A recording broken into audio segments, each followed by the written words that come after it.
Stillman moved about in a circle around the place, with the lantern, pretending to hunt for tracks. Well, he said presently in an annoyed tone, I don't understand it. He examined again. No use, she was here, that's certain. She never walked away from here, and that's certain. It's a puzzle, I can't make it out.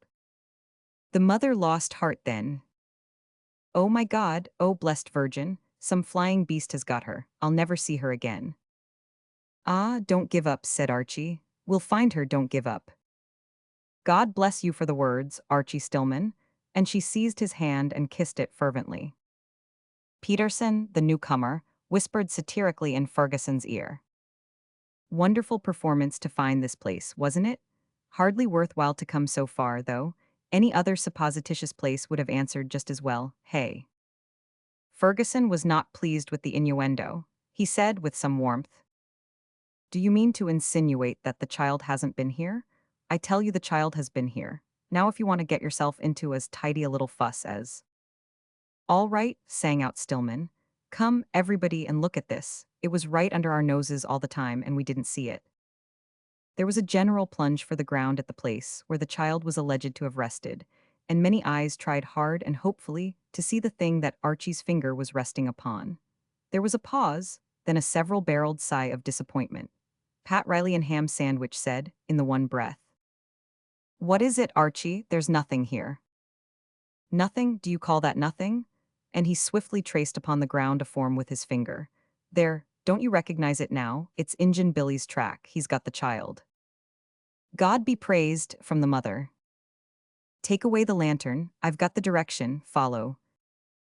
He started on a run, racing in and out among the sage bushes a matter of 300 yards, and disappeared over a sand wave. The others struggled after him, caught him up, and found him waiting. 10 steps away was a little wickiup, a dim and formless shelter of rags and old horse blankets, a dull light showing through its chinks.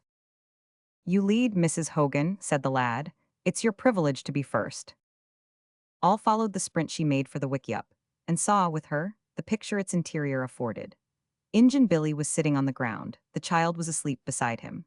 The mother hugged it with a wild embrace, which included Archie Stillman, the grateful tears running down her face, and in a choked and broken voice she poured out a golden stream of that wealth of worshipping endearments which has its home in full richness nowhere but in the Irish heart.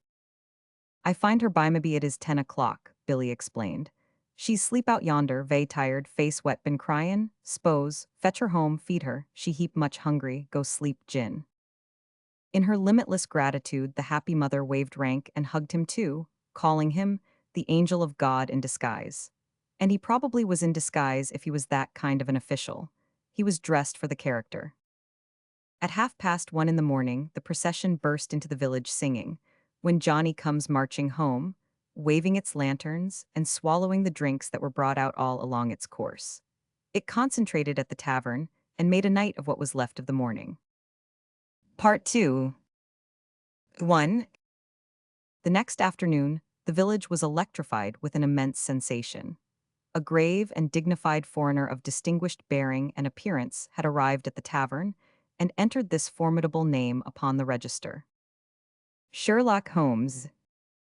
The news buzzed from cabin to cabin, from claim to claim, tools were dropped, and the town swarmed toward the center of interest. A man passing out at the northern end of the village shouted it to Pat Riley, whose claim was the next one to Flint Buckner, S. At that time, Fetlock Jones seemed to turn sick. He muttered to himself, Uncle Sherlock, the mean luck of it, that he should come just when. He dropped into a reverie and presently said to himself, But what's the use of being afraid of him? Anybody that knows him the way I do knows he can't detect a crime, except where he plans it all out beforehand and arranges the clues and hires some fellow to commit it according to instructions. Now there ain't going to be any clues this time, so what show has he got? None at all. No, sir, everything's ready, if I was to risk putting it off. No, I won't run any risk like that. Flint Buckner goes out of this world tonight, for sure. Then another trouble presented itself. Uncle Sherlock'll be wanting to talk home matters with me this evening, and how am I going to get rid of him? For I've got to be at my cabin a minute or two about 8 o'clock. This was an awkward matter and cost him much thought, but he found a way to beat the difficulty. We'll go for a walk, and I'll leave him in the road a minute so that he won't see what it is I do. The best way to throw a detective off the track, anyway, is to have him along when you are preparing the thing. Yes, that's the safest. I'll take him with me. Meantime, the road in front of the tavern was blocked with villagers waiting and hoping for a glimpse of the great man. But he kept his room and did not appear.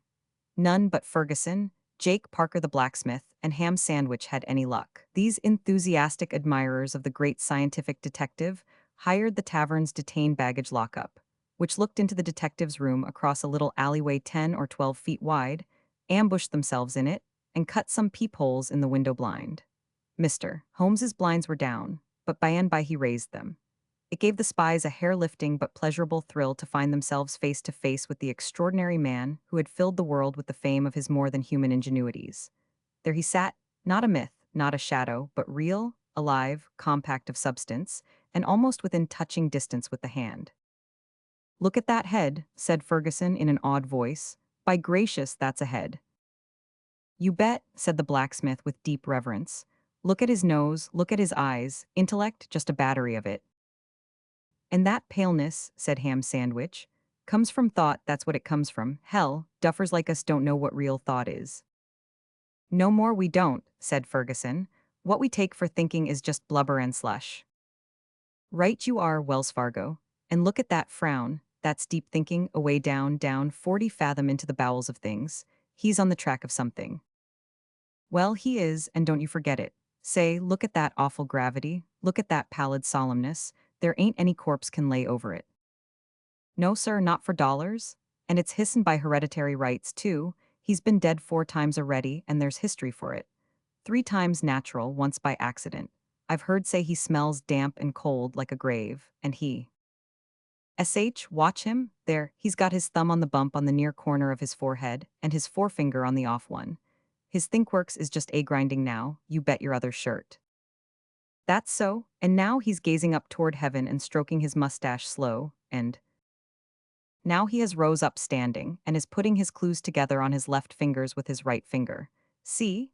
He touches the forefinger, now middle finger, now ring finger. Is stuck. Look at him scowl, he can't seem to make out that clue, so he. See him smile, like a tiger, and tally off the other fingers like nothing. He's got it, boys, he's got it sure.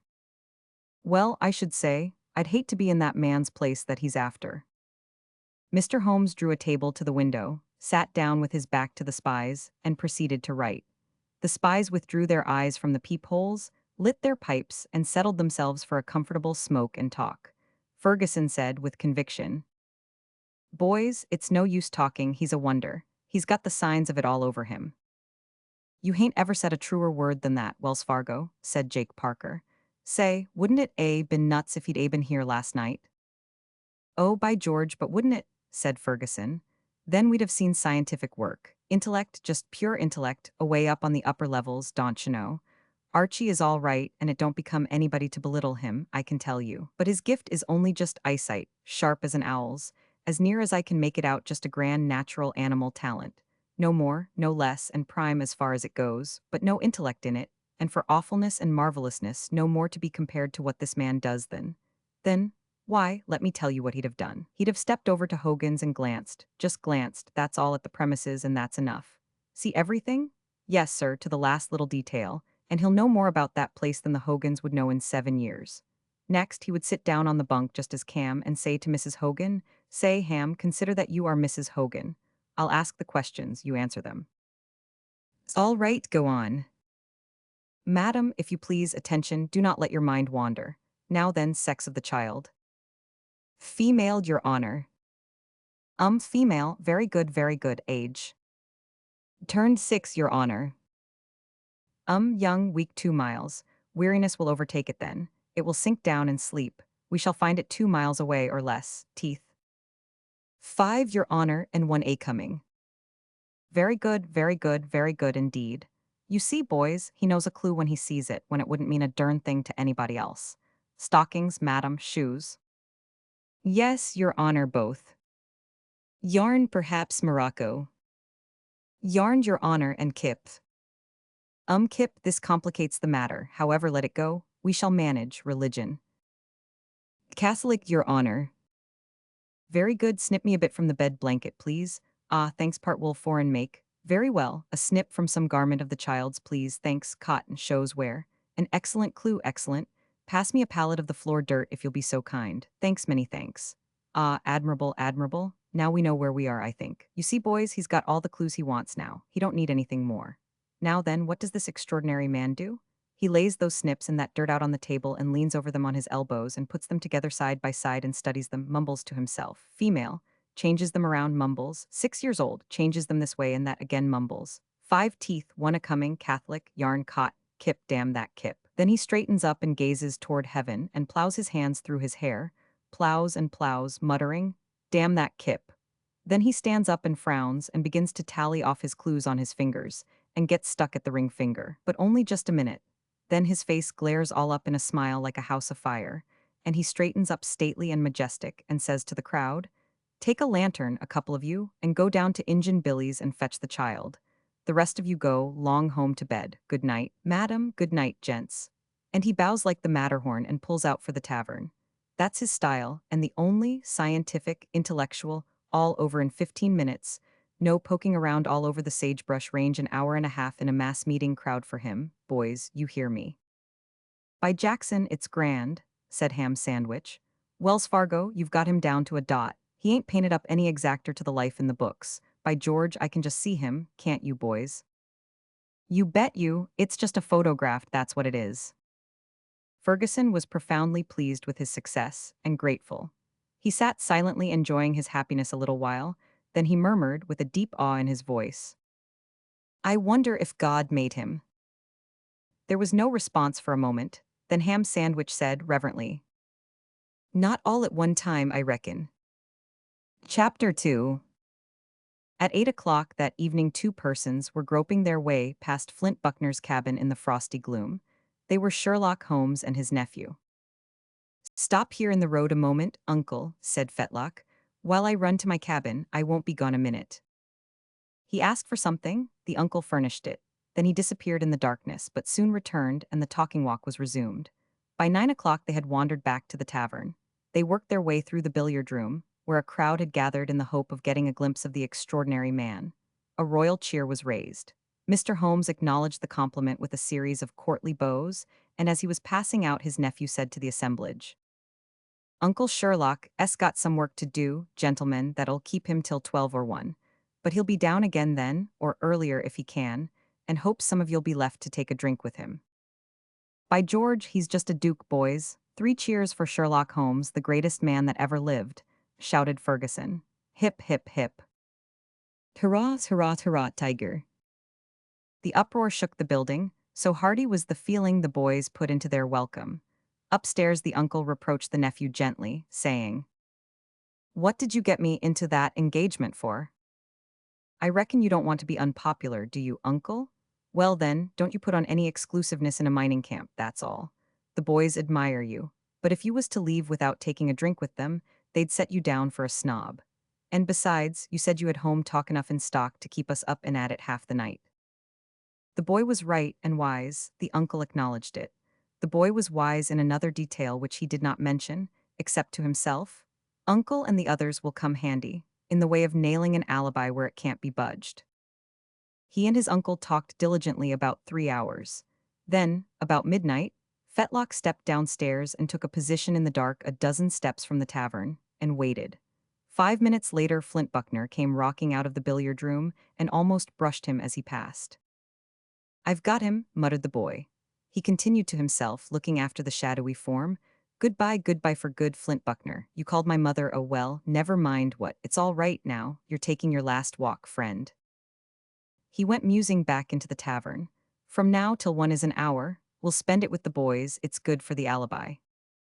He brought Sherlock Holmes to the billiard room, which was jammed with eager and admiring miners. The guest called the drinks and the fun began. Everybody was happy, everybody was complimentary. The ice was soon broken, songs, anecdotes, and more drinks followed, and the pregnant minutes flew. At 6 minutes to 1, when the jollity was at its highest. Boom! There was silence instantly. The deep sound came rolling and rumbling from peak to peak up the gorge, then died down and ceased. The spell broke then, and the men made a rush for the door, saying, Something's blown up. Outside, a voice in the darkness said, It's away down the gorge, I saw the flash. The crowd poured down the canyon. Holmes, Fetlock, Archie Stillman, everybody. They made the mile in a few minutes. By the light of a lantern, they found the smooth and solid dirt floor of Flint Buckner's cabin. Of the cabin itself, not a vestige remained, not a rag nor a splinter, nor any sign of Flint. Search parties sought here and there and yonder, and presently a cry went up. Here he is. It was true, 50 yards down the gulch they had found him. That is, they had found a crushed and lifeless mass which represented him. Fetlock Jones hurried thither with the others and looked. The inquest was a 15-minute affair. Ham Sandwich, foreman of the jury, handed up the verdict, which was phrased with a certain unstudied literary grace, and closed with this finding, to wit, that deceased came to his death by his own act or some other person or persons unknown to this jury, not leaving any family or similar effects behind but his cabin which was blown away, and God have mercy on his soul, amen. Then the impatient jury rejoined the main crowd, for the storm center of interest was there, Sherlock Holmes. The miners stood silent and reverent in a half-circle, enclosing a large vacant space which included the front exposure of the site of the late premises. In this considerable space, the extraordinary man was moving about, attended by his nephew with a lantern. With a tape he took measurements of the cabin site, of the distance from the wall of chaparral to the road, of the height of the chaparral bushes, also various other measurements. He gathered a rag here, a splinter there, and a pinch of earth yonder, inspected them profoundly, and preserved them. He took the lay of the place with a pocket compass, allowing 2 seconds for magnetic variation. He took the time, Pacific, by his watch, correcting it for local time. He paced off the distance from the cabin site to the corpse, and corrected that for tidal differentiation. He took the altitude with a pocket tanneroid, and the temperature with a pocket thermometer. Finally, he said, with a stately bow, "It is finished. Shall we return, gentlemen?" He took up the line of march for the tavern, and the crowd fell into his wake, earnestly discussing and admiring the extraordinary man, and interlarding guesses as to the origin of the tragedy, and who the author of it might be. "My, but it's grand luck having him here. Hey, boys," said Ferguson. "It's the biggest thing of the century," said Ham Sandwich. "It'll go all over the world, you mark my words." "You bet," said Jake Parker, the blacksmith. "It'll boom this camp, ain't it so, Wells Fargo?" "Well, as you want my opinion, if it's any sign of how I think about it, I can tell you this. Yesterday I was holding the straight flush claim at $2 a foot. I'd like to see the man that can get it at 16 today. Right you are, Wells Fargo. It's the grandest luck a new camp ever struck. Say, did you see him collar them little rags and dirt and things? What an eye, he just can't overlook a clue taint in him. That's so, and they wouldn't mean a thing to anybody else. But to him, why, they're just a book, large print at that. Sure's you're born, them odds and ends have got their little old secret, and they think there ain't anybody can pull it, but land. When he sets his grip there they've got to squeal, and don't you forget it. Boys, I ain't sorry now that he wasn't here to roust out the child. This is a bigger thing by a long sight. Yes, sir, and more tangled up and scientific and intellectual. I reckon we're all of us glad it's turned out this way. Glad? George, it ain't any name for it. Don't you know, Archie could be learnt something if he'd had the noose to stand by and take notice of how that man works the system. But no, he went poking up into the chaparral and just missed the whole thing. It's true as gospel, I seen it myself. Well, Archie's young, he'll know better one of these days. Say, boys, who do you reckon done it? That was a difficult question, and brought out a world of unsatisfying conjecture. Various men were mentioned as possibilities, but one by one they were discarded as not being eligible. No one but young Hilaire had been intimate with Flint Buckner. No one had really had a quarrel with him. He had affronted every man who had tried to make up to him, although not quite offensively enough to require bloodshed. There was one name that was upon every tongue from the start, but it was the last to get utterance, Fetlock Jones's. It was Pat Riley that mentioned it. "Oh, well," the boys said. "Of course we've all thought of him because he had a million rights to kill Flint Buckner, and it was just his plain duty to do it. But all the same, there's two things we can't get around. For one thing, he hasn't got the sand, and for another, he wasn't anywhere near the place when it happened." "I know it," said Pat. "He was there in the billiard room with us when it happened." "Yes, and was there all the time for an hour before it happened." "It's so, and lucky for him, too. He'd have been suspected in a minute if it hadn't been for that." Chapter 3. The tavern dining room had been cleared of all its furniture save one 6-foot pine table and a chair. This table was against one end of the room. The chair was on it. Sherlock Holmes, stately, imposing, impressive, sat in the chair. The public stood. The room was full. The tobacco smoke was dense, the stillness profound.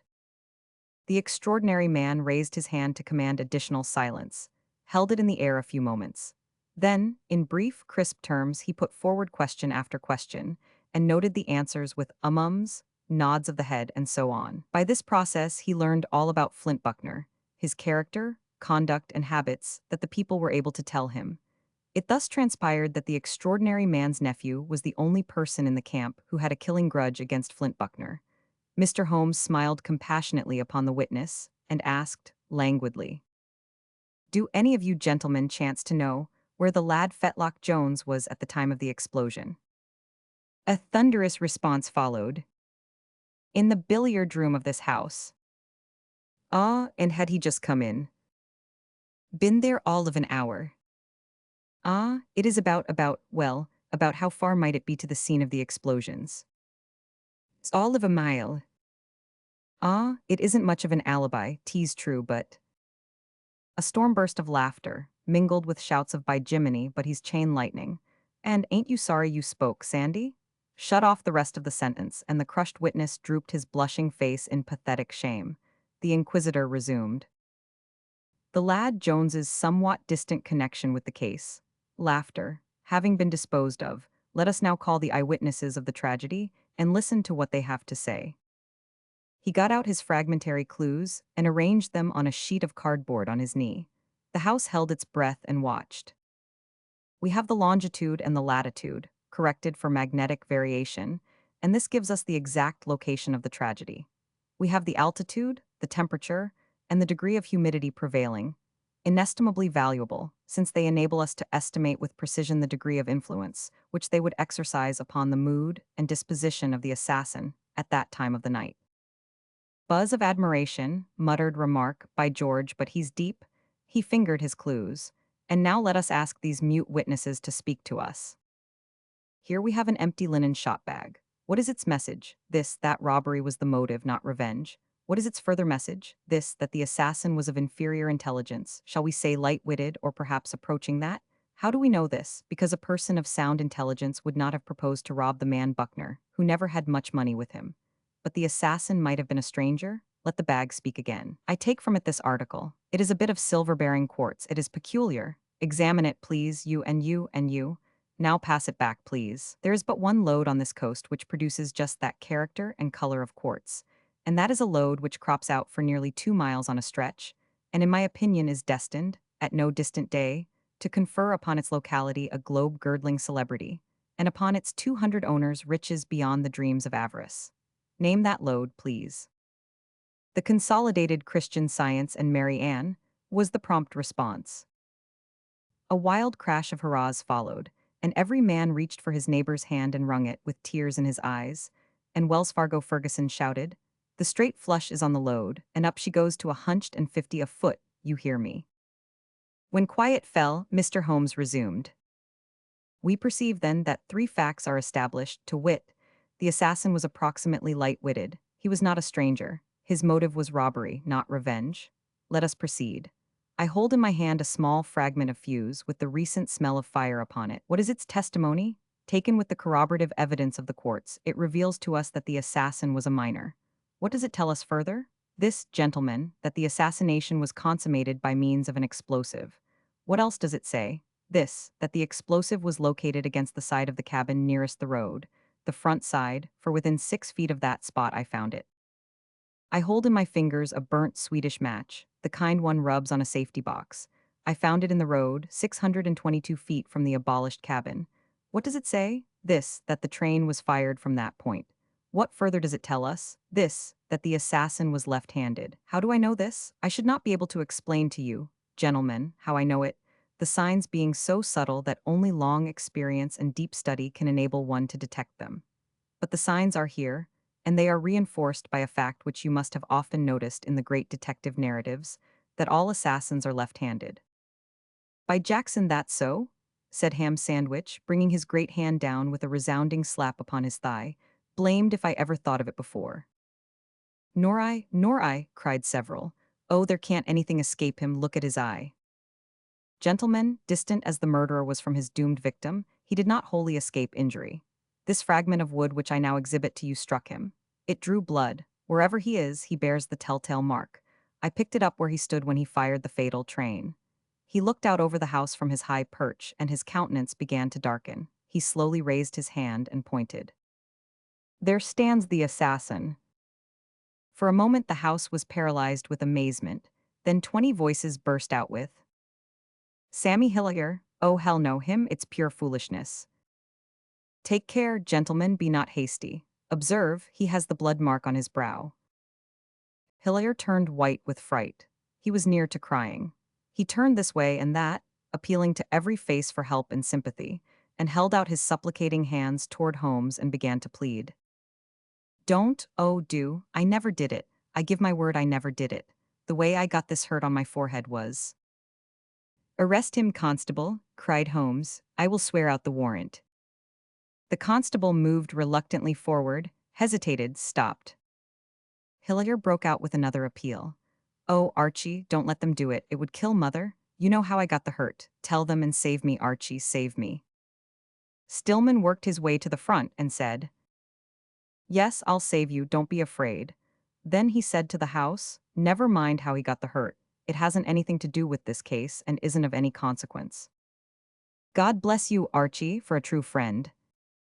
Hurrah for Archie. Go in, boy, and play him a knockdown flush to their two pair, and a jack. Shouted the house, pride in their home talent and a patriotic sentiment of loyalty to it rising suddenly in the public heart and changing the whole attitude of the situation. Young Stillman waited for the noise to cease. Then he said, I will ask Tom Jeffries to stand by that door yonder, and Constable Harris to stand by the other one here, and not let anybody leave the room. Said and done, go on, old man. The criminal is present, I believe. I will show him to you before long, in case I am right in my guess. Now I will tell you all about the tragedy, from start to finish. The motive wasn't robbery, it was revenge. The murderer wasn't light-witted. He didn't stand 622 feet away. He didn't get hit with a piece of wood. He didn't place the explosive against the cabin. He didn't bring a shot bag with him, and he wasn't left-handed. With the exception of these errors, the distinguished guest's statement of the case is substantially correct. A comfortable laugh rippled over the house. Friend nodded to friend as much as to say, That's the word with the bark on it. Good lad, good boy, he ain't lowering his flag any. The guest's serenity was not disturbed. Stillman resumed. I also have some witnesses, and I will presently tell you where you can find some more. He held up a piece of coarse wire. The crowd craned their necks to see. It has a smooth coating of melted tallow on it, and here is a candle which is burned halfway down. The remaining half of it has marks cut upon it an inch apart. Soon I will tell you where I found these things. I will now put aside reasonings, guesses, the impressive hitchings of odds and ends of clues together, and the other showy theatricals of the detective trade, and tell you in a plain, straightforward way just how this dismal thing happened. He paused a moment, for effect, to allow silence and suspense to intensify and concentrate the house's interest. Then he went on. The assassin studied out his plan with a good deal of pains. It was a good plan, very ingenious, and showed an intelligent mind, not a feeble one. It was a plan which was well calculated to ward off all suspicion from its inventor. In the first place, he marked a candle into spaces an inch apart and lit it and timed it. He found it took 3 hours to burn 4 inches of it. I tried it myself for half an hour, a while ago, upstairs here, while the inquiry into Flint Buckner's character and ways was being conducted in this room, and I arrived in that way at the rate of a candle's consumption when sheltered from the wind. Having proved his trial candle's rate, he blew it out. I have already shown it to you, and put his inch marks on a fresh one. He put the fresh one into a tin candlestick. Then at the 5-hour mark he bored a hole through the candle with a red-hot wire. I have already shown you the wire, with a smooth coat of tallow on it, tallow that had been melted and had cooled. With labor, very hard labor, I should say, he struggled up through the stiff chaparral that clothes the steep hillside back of Flint Buckner's place, tugging an empty flour barrel with him. He placed it in that absolutely secure hiding place, and in the bottom of it he set the candlestick. Then he measured off about 35 feet of fuse, the barrel's distance from the back of the cabin. He bored a hole in the side of the barrel. Here is the large gimlet he did it with. He went on and finished his work, and when it was done, one end of the fuse was in Buckner's cabin, and the other end, with a notch chipped in it to expose the powder, was in the hole in the candle. Time to blow the place up at 1 o'clock this morning, provided the candle was lit about 8 o'clock yesterday evening, which I am betting it was, and provided there was an explosive in the cabin and connected with that end of the fuse, which I am also betting there was, though I can't prove it. Boys, the barrel is there in the chaparral, the candle's remains are in it in the tin stick. The burnt-out fuse is in the gimlet hole, the other end is down the hill where the late cabin stood. I saw them all an hour or two ago, when the professor here was measuring off unimplicated vacancies and collecting relics that hadn't anything to do with the case. He paused, the house drew a long, deep breath, shook its strained cords and muscles free and burst into cheers. Dang him, said Ham Sandwich. That's why he was snooping around in the chaparral instead of picking up points out of the professor's game. Looky here, he ain't no fool, boys. No, sir, why, great Scott. But Stillman was resuming. While we were out yonder an hour or two ago, the owner of the gimlet and the trial candle took them from a place where he had concealed them. It was not a good place, and carried them to what he probably thought was a better one, 200 yards up in the pine woods, and hid them there, covering them over with pine needles. It was there that I found them. The gimlet exactly fits the hole in the barrel. And now. The extraordinary man interrupted him. He said, sarcastically, "We have had a very pretty fairy tale, gentlemen, very pretty indeed. Now I would like to ask this young man a question or two." Some of the boys winced, and Ferguson said, "I'm afraid Archie's going to catch it now." The others lost their smiles and sobered down. Mr. Holmes said, "Let us proceed to examine into this fairy tale in a consecutive and orderly way, by geometrical progression, so to speak, linking detail to detail in a steadily advancing and remorselessly consistent and unassailable march upon this tinsel toy fortress of error, the dream fabric of a callow imagination. To begin with, young sir, I desire to ask you but 3 questions at present. At present. Did I understand you to say it was your opinion that the supposititious candle was lighted at about 8 o'clock yesterday evening?" "Yes, sir, about 8. "Could you say exactly 8? "Well, no, I couldn't be that exact. If a person had been passing along there just about that time, he would have been almost sure to encounter that assassin, do you think?" "Yes, I should think so." "Thank you, that is all, for the present. I say all for the present." "Durn him, he's laying for Archie," said Ferguson.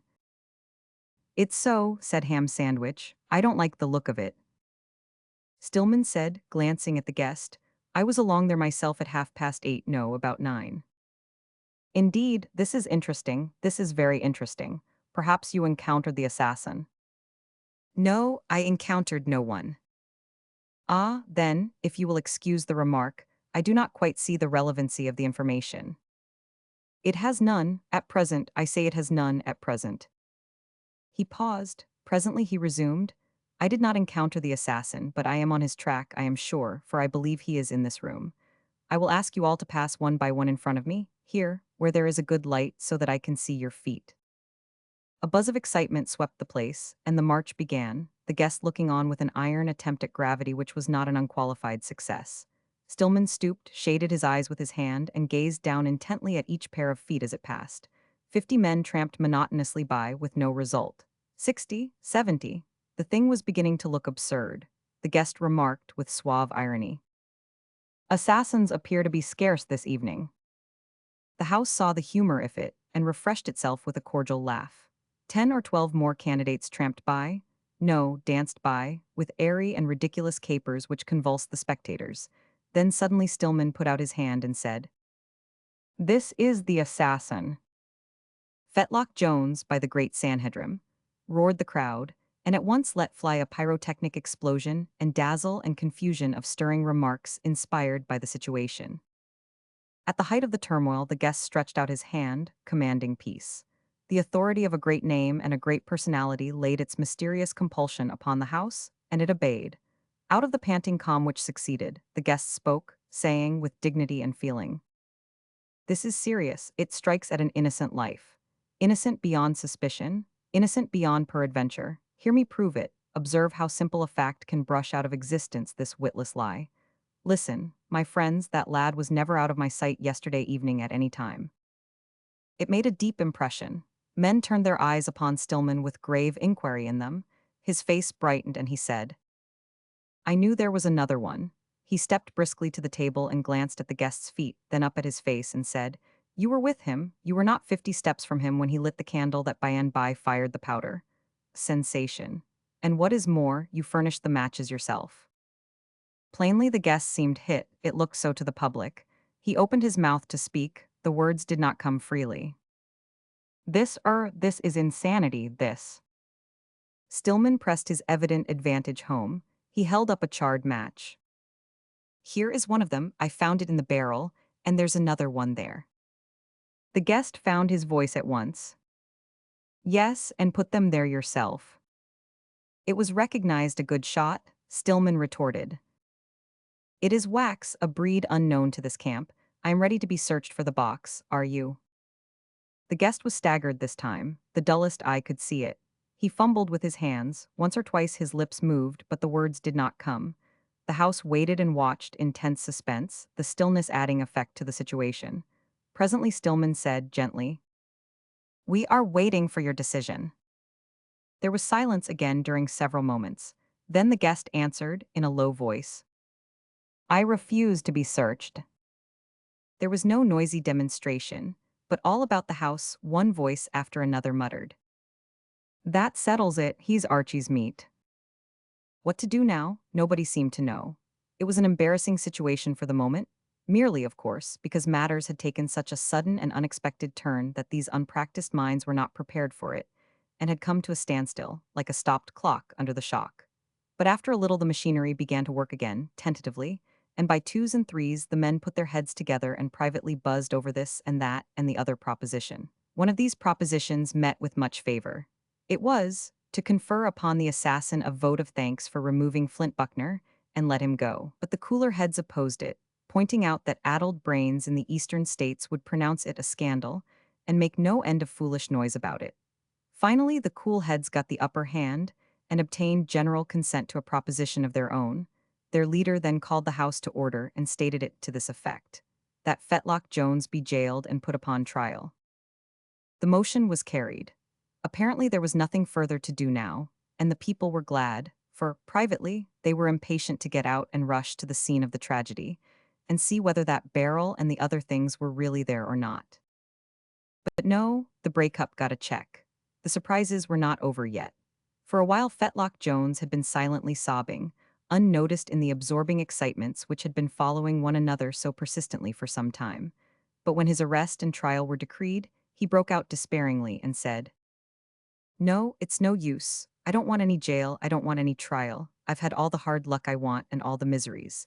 Hang me now and let me out. It would all come out anyway, there couldn't anything save me. He has told it all, just as if he'd been with me and seen it. I don't know how he found out, and you'll find the barrel and things, and then I wouldn't have any chance anymore.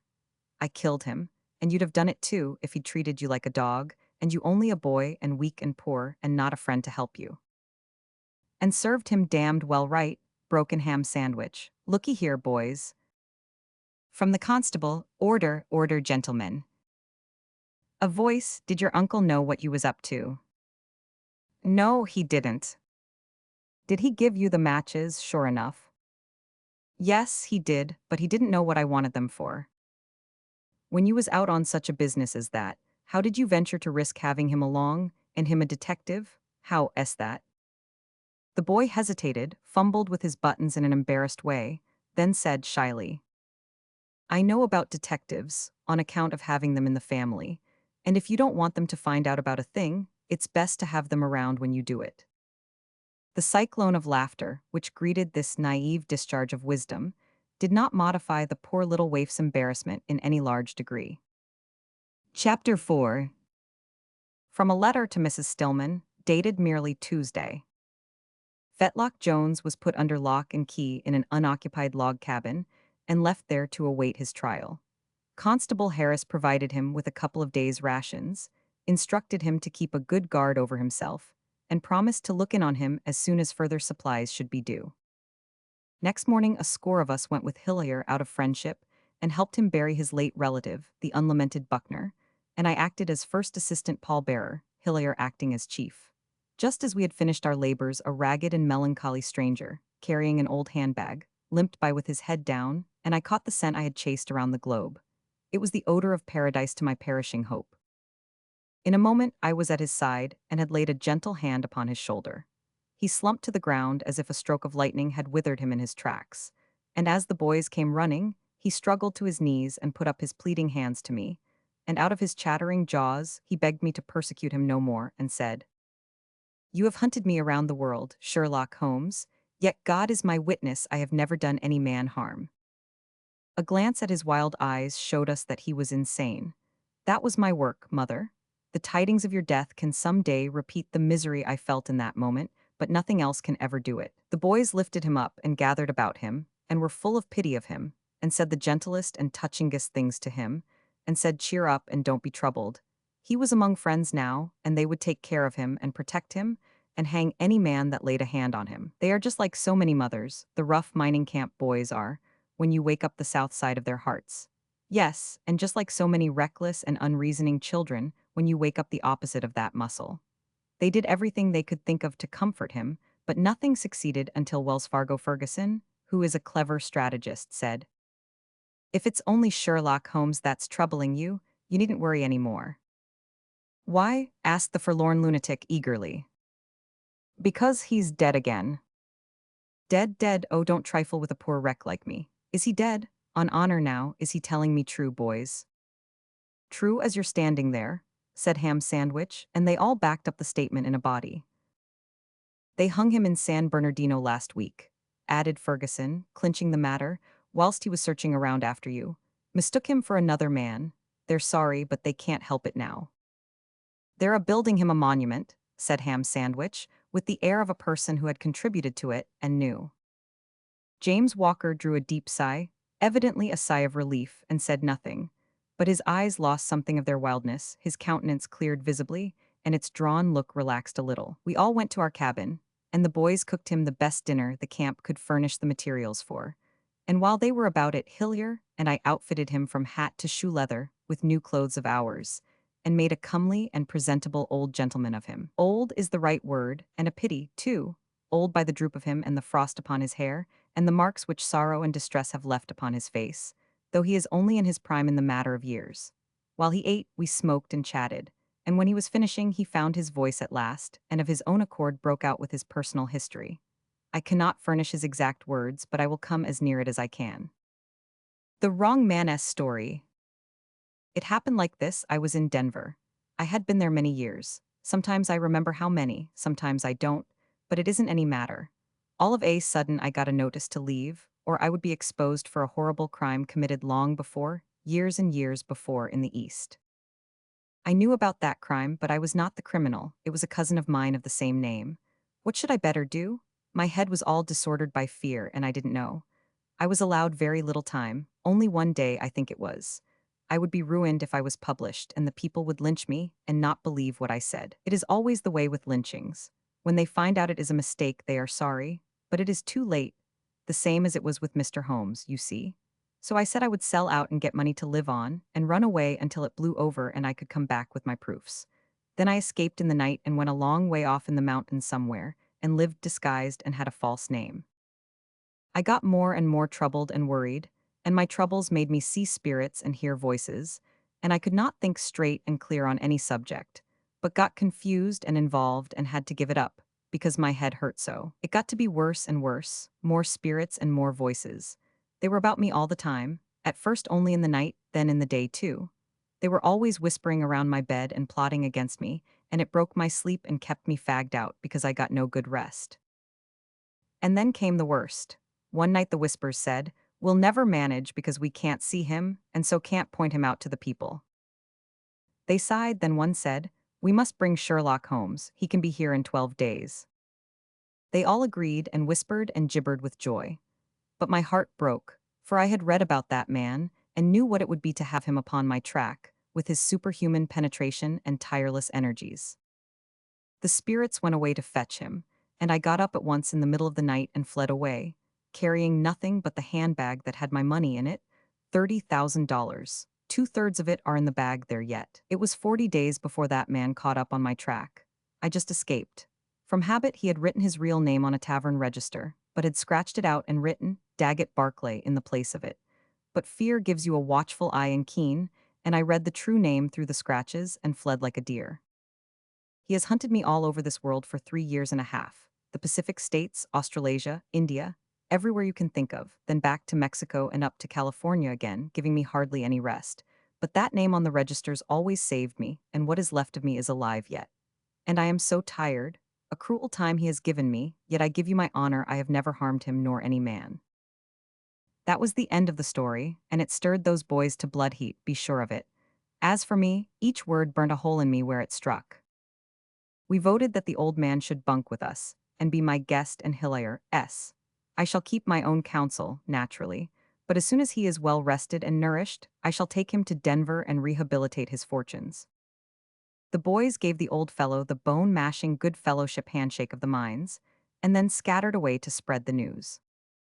At dawn next morning, Wells Fargo Ferguson and Ham Sandwich called us softly out, and said privately, "That news about the way that old stranger has been treated has spread all around, and the camps are up. They are piling in from everywhere and are going to lynch the professor. Constable Harris is in a dead funk and has telephoned the sheriff. Come along." We started on a run. The others were privileged to feel as they chose, but in my heart's privacy, I hoped the sheriff would arrive in time, for I had small desire that Sherlock Holmes should hang for my deeds, as you can easily believe. I had heard a good deal about the sheriff, but for reassurance's sake I asked, "Can he stop a mob?